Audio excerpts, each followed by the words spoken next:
हरे कृष्णा कृष्णा कृष्णा हरे हरे, हरे राम राम राम हरे हरे। केवल भक्ति से परमेश्वर को जाना जा सकता है। अतः मनुष्य को चाहिए कि पूर्ण रूप से भक्त बने। भगवान को प्राप्त करने के लिए वह अपने मन को कृष्ण में पूर्णतया एकाग्र करे। वह कृष्ण के लिए ही कर्म करे, चाहे वह जो भी कर्म करे, लेकिन वह कर्म केवल कृष्ण के लिए होना चाहिए। भक्ति का यही आदर्श है। भक्त भगवान को प्रसन्न करने के अतिरिक्त और कुछ भी नहीं चाहता।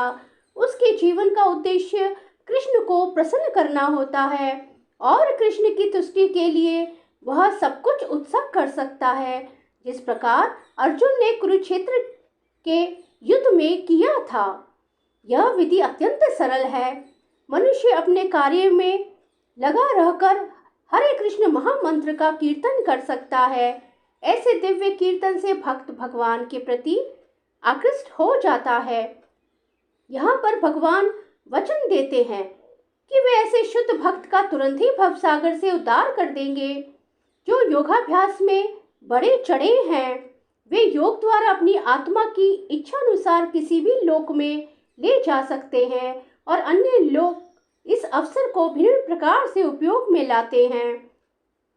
यहाँ तक कि भक्त का संबंध है, उसके लिए यहाँ तक स्पष्ट कहा गया है कि स्वयं भगवान ही उसे ले जाते हैं। भक्त की वैकुंठ में जाने के पूर्व अनुभवी बनने के लिए प्रतीक्षा नहीं करनी पड़ती।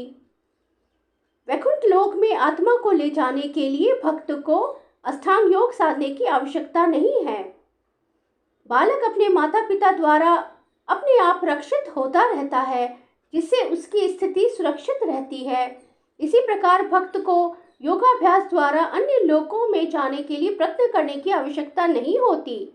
अभी तो भगवान अपने अनुग्रहवश स्वयं ही अपने पक्षी वाहन गरुड़ पर सवार होकर तुरंत आते हैं और भक्त को भव सागर से उबार लेते हैं। कोई कितना ही कुशल तैराक क्यों ना हो और कितना ही प्रयत्न क्यों ना करे, किंतु समुद्र में गिर जाने पर वह अपने आप को नहीं बचा सकता।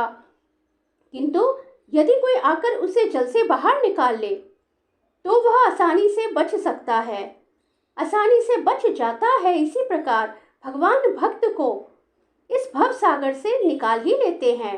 मनुष्य को केवल कृष्ण भावनामृत की सुगम विधि का अभ्यास करना होता है और अपने आप को अनन्य भक्ति में प्रवृत्त करना होता है। किसी भी बुद्धिमान व्यक्ति को चाहिए कि वह अन्य समस्त मार्गों की अपेक्षा भक्ति योग को चुने। नारायण में कहा गया है, इसकी पुष्टि की गई है कि मनुष्य को चाहिए वह न तो सकाम कर्म की विभिन्न विधियों में उलझे, न ही कोरे चिंतन से ज्ञान का अनुशीलन करे। जो परम भगवान की भक्ति में लीन है वह उन समस्त लक्ष्यों को प्राप्त करता है जो अन्य योग विधियां, चिंतन, अनुष्ठानों, यज्ञों, दान पुण्यों आदि से प्राप्त होने वाले हैं। भक्ति का यही विशेष वरदान है। केवल कृष्ण के पवित्र नाम हरे कृष्ण कृष्ण कृष्ण हरे हरे, हरे राम राम राम हरे हरे का कीर्तन करने से ही भक्त सरलता तथा सुखपूर्वक परम धाम को पहुंच सकता है। लेकिन इस धाम को अन्य किसी धार्मिक विधि द्वारा प्राप्त नहीं किया जा सकता। भगवत गीता का निष्कर्ष 18वें अध्याय में इस प्रकार व्यक्त हुआ है। आत्म साक्षात्कार की अन्य समस्त विधियों को त्याग कर केवल कृष्ण भावनामृत में भक्ति संपन्न करनी चाहिए। इससे जीवन की चरम सिद्धि प्राप्त की जा सकती है।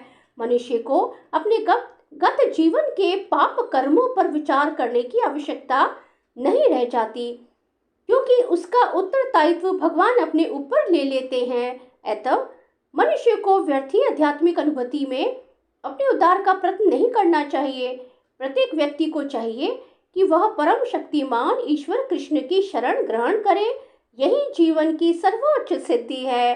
श्री कृष्ण शरणम मम, श्री कृष्ण शरणम मम, श्री कृष्ण